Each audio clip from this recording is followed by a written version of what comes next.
کا سیدی یا رسول اللہ وسلم علیکہ یا حبیب اللہ صلی اللہ تعالی علیہ وسلم۔ عزیزان گرامی، اب میری باتوں کو ذرا توجہ کے ساتھ میری طرف توجہ کر کے سماعت کریں۔ حبیب پاک صلی اللہ تعالی علیہ وسلم نے ارشاد فرمایا کہ جو میرے امتی کی پریشانی کو دور کر دے گا، اللہ اسے مقبول حج کا ثواب عطا فرمائے گا۔ کوئی بھی پریشانی صرف مالی اعتبار سے پیسوں کی پریشانی نہ ہو، اگر کسی کو راستہ ہی بتا دیا،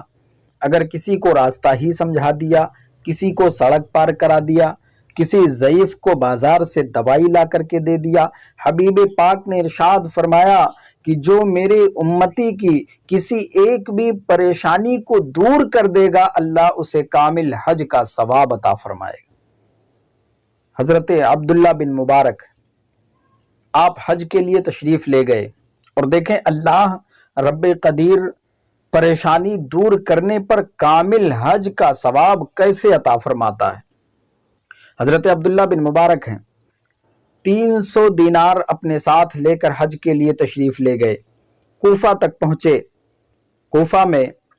مالک بن دینار اور آپ کے جملہ ساتھیوں نے ضروریات کے کچھ سامان خریدا، ضروریات کے اخراجات کو مہیا کیا، احرام بھی خریدا۔ حضرت مالک عبداللہ بن مبارک فرماتے ہیں کہ میرے باقی ساتھی کافی تھک گئے، میں جب خریداری کر کے واپس آیا تو پاس میں ایک جھیل تھی، میں نے سوچا چلو وہاں جا کر کے ٹھنڈی ہوا لیتے ہیں۔ آپ فرماتے ہیں کہ جب میں جھیل کے پاس پہنچا تو رات کی تاریکی تھی اور جھیل کے پاس میں ایک مری ہوئی بھینس پڑی ہوئی تھی۔ عبداللہ بن مبارک فرماتے ہیں کہ میں نے دیکھا کہ رات کی تاریکی میں، رات کے اندھیرے میں ایک خاتون برقع پوش تشریف لائی اور خنجر لیا اور مری ہوئی بھینس کا گوشت کاٹ کر کے تھیلے میں ڈالا اور چل پڑی۔ عبداللہ بن مبارک فرماتے ہیں میرے دل میں خیال آیا کہ ہو سکتا ہے یہ خاتون کوئی ہوٹل چلاتی ہو اور لوگوں کو مردہ جانور کا گوشت کھلاتی ہو، اس لیے مذہب اسلام میں جاسوسی کرنا منع ہے، لیکن میں اس نیت سے اس خاتون کے پیچھے ہو لیا کہ دیگر مسلمانوں کو مردار کھانے سے بچایا جائے، ان کی حفاظت کی جائے مردار کھانے کی سے، اس وجہ سے میں اس خاتون کے پیچھے ہو لیا۔ جب خاتون نے مردار بھینس کا گوشت کاٹ کر تھیلے میں ڈال کر لے کر چلی تو عبداللہ بن مبارک بھی خاتون کے پیچھے چل پڑے۔ آپ فرماتے ہیں کہ کوفہ کی گلیوں سے گزرتی ہوئی ایک تنگ گلی میں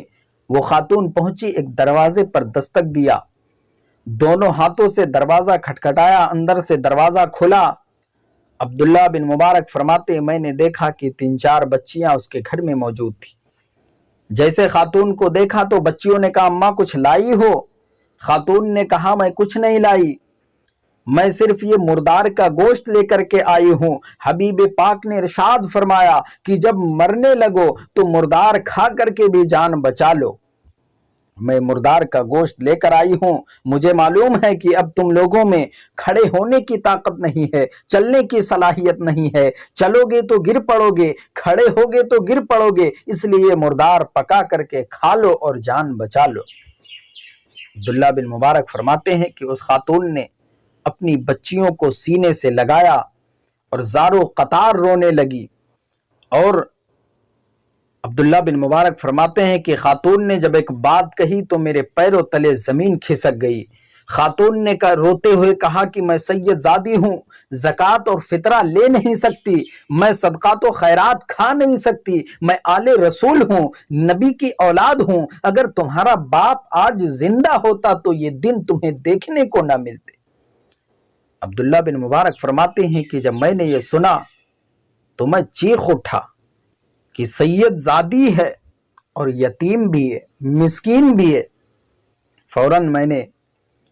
دروازے پر زور سے دستک دیا، اندر سے خاتون نے دروازہ کھولا، کون؟ عبداللہ بن مبارک فرماتے ہیں کہ میں نے کہا کہ میں عبداللہ بن مبارک ہوں، محدث ہوں، مجھے زمانہ جانتا ہے، میرے شاگردوں کی فہرست بڑی لمبی ہے، یہ 300 دینار، یہ 300 درہم میں آپ اپنی طرف سے آپ کو بطور ہدیہ دے رہا ہوں، یہ 300 درہم میری طرف سے آپ بطور ہدیہ سمجھ کر کے رکھ لیں۔ خاتون نے کہا کہ آپ جائیں، مجھے میرے حال پر چھوڑ دیں، میرا رب جانے، میں جانوں میرا رب جانے، میرے حال پر مجھے چھوڑ دیں۔ عبداللہ بن مبارک فرماتے ہیں میں نے خاتون کے سامنے دونوں گھٹنے ٹیک کر ہاتھوں کو جوڑ کر عرض کیا کہ میں خادم ہوں اور آپ اولاد ہیں، میں غلام ہوں، آپ نسل ہیں، مجھ پر مہربانی کریں، مجھ پر کرم فرمائیں، یہ 300 دینار میری طرف سے قبول فرما لیں۔ عبداللہ بن مبارک فرماتے ہیں کہ میں سید زادی کو 300 دینار دے کر کے جب واپس آیا تو قافلے کے لوگوں نے مجھ سے کہا چلیے حج کرنے چلتے ہیں اب۔ تو عبداللہ بن مبارک کہتے ہیں کہ مجھے حج پہ نہیں جانا ہے، میں واپس اپنے گھر جا رہا ہوں، اپنے وطن جا رہا ہوں، مجھے حج نہیں کرنا ہے۔ تو لوگوں نے تانا دینا شروع کر دیا کہ لگتا ہے کوئی پلاٹ خریدنے کا موقع ملا، لگتا ہے کوئی پلاٹ خریدنے کا ذہن بن گیا، ارادہ بن گیا، اس لیے حج پہ جانے کا موقع کو چھوڑ دیا اور حج کی نعمت کو ترک کر دیا۔ تو عبداللہ بن مبارک فرماتے ہیں کہ تمہاری جو مرضی ہو کہو، لیکن یہ میرا راز ہے، میں اپنا راز کسی پر ظاہر نہیں کرتا، میں اپنا راز کسی سے بتایا نہیں کرتا۔ عبداللہ بن مبارک واپس آئے، 6 مہینہ کا عرصہ گزر گیا، حاجی لوگ حج کرنے چلے گئے، اور اس 6 مہینے کے عرصے میں عبداللہ بن مبارک اپنے گھر میں حج کے ارکان کو یاد کر کر کے زارو قطار روتے رہے، حج کے سارے ارکان کو یاد کر کے روتے رہے کہ آج حاجی عرفات کے میدان میں ہوں گے، آج مینا کے میدان میں ہوں گے، آج طواف کر رہے ہوں گے، آج روضہ رسول کے سامنے حاضری دے رہے ہوں گے۔ عبداللہ بن مبارک فرماتے ہیں کہ جب ان سارے اوقات کو یاد کر کے میں زارو قطار روتا رہتا تھا، جب 6 مہینے کا عرصہ گزرا تو حاجی حج کر کے جب واپس آئے تو میں ان سے ملاقات کے لیے گیا، انہیں مبارکبادی دینے کے لیے گیا۔ ایک دروازہ کھٹکھٹایا تو حاجی نکلے باہر، میں نے سلام کیا، مبارکبادی دی کہ مبارک ہو، تو وہ مجھے ڈانٹنے لگے، وہ حاجی صاحب جو حج کر کے واپس آئے تھے مجھے ڈانٹنے لگے اور کہا کیسی بات کرتے ہو، اتنا بڑا آدمی ہو کر کے اور غلط کام بھی کرتے ہو، غلط بات بھی کرتے ہو۔ ہم سارے لوگوں سے کہا کہ حج پہ میں نہیں جاؤں گا، مجھے حج نہیں کرنا ہے، لیکن میں مینا کے میدان میں تمہیں آوازیں دیتے رہا، تم نے سنا ہی نہیں، میں تمہیں آواز دیتے دیتے تھک گیا لیکن تم سننے کا نام ہی نہیں لے رہے تھے۔ عبداللہ بن مبارک فرماتے ہیں کہ میں نے کہا کہ میں تو حج پہ گیا بھی نہیں۔ حاجی نے کہا کہ ہم 11 حاجی جھوٹ بولتے ہیں، تو اکیلا سچ بولتا ہے، ہم سب نے تمہیں حج کرتے ہوئے دیکھا، حج کے سارے ارکان ادا کرتے ہوئے دیکھا، اور تم کہتے ہو میں حج پہ نہیں گیا۔ عبداللہ بن مبارک واپس آئے، دوسرے قافلے سے ملاقات کے لیے گئے، وہاں بھی یہی جواب ملا کہ میں نے تمہیں طواف کے درمیان دیکھا، عرفات کے میدان میں دیکھا، مینا و مزدلفہ میں حاضری دیتے ہوئے دیکھا، میں نے آوازیں دیا لیکن تم سننے کو تیار نہ تھے۔ عبداللہ بن مبارک فرماتے ہیں میں بڑا متعجب ہوا کہ آخر معاملہ کیا ہے، میں تو اپنے وطن کی گلیوں میں گھومتا رہا، میں تو اپنے شہر کے گلیوں میں ٹہلتا رہا، اور حاجی صاحبان کہتے ہیں کہ حج کے ارکان کو ادا کیا، میں حج پہ گیا تھا، آخر ماجرا کیا ہے، معاملہ کیا ہے۔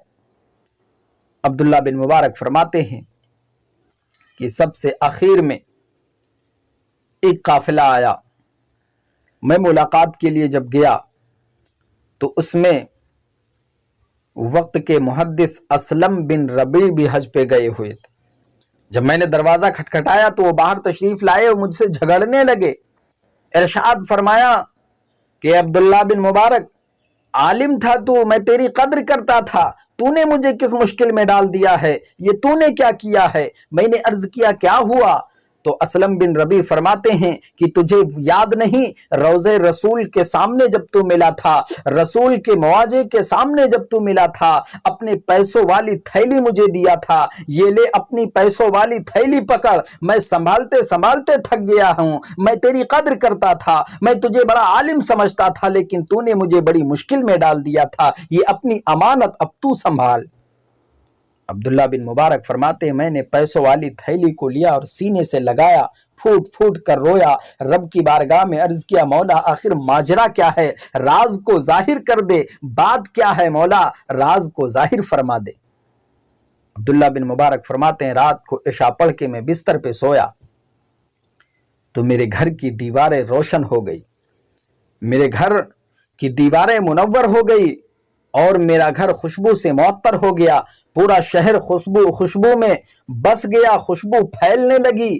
جب میری پلک جھپکی میں محو خواب ہوا تو آقا کریم صلی اللہ تعالی علیہ وسلم کی زیارت نصیب ہوئی۔ عبداللہ بن مبارک فرماتے ہیں کہ جب میں نے خواب میں آقا کریم کی زیارت کی تو میں پھوٹ پھوٹ کر رویا، نبی کا انتظار کرنے لگا کہ حضور کچھ ارشاد فرمائے، نبی کچھ بولے، لب کھولیں۔ مصطفیٰ کریم نے ارشاد فرمایا عبداللہ بن مبارک اور کتنے گواہ بھیجوں کہ تیرا حج قبول ہو گیا ہے، تیرا حج ہو گیا ہے، اس پر کتنے گواہ بھیجوں۔